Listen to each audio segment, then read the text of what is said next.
How to stop asthma cough at night naturally. Changing season is a pleasant change for most of us, but it can create a havoc for many as it may come with various diseases like allergies, fevers, cold, and asthma cough.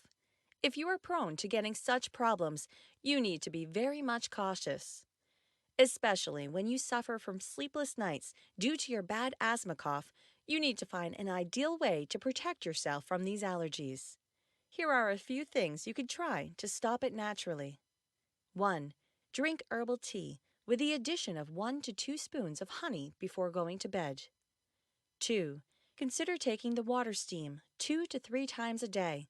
It can work very effectively without any side effects. 3.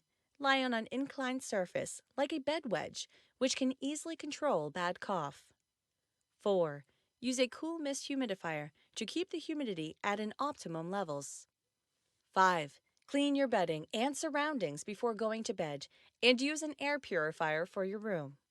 All of these things will help in relieving your cough and congestion naturally at night by letting you breathe easier and healthier. Just try them out to sleep restless at night. Thanks for watching. Do not forget to subscribe my channel and visit my site at coolmisthumidifier.org.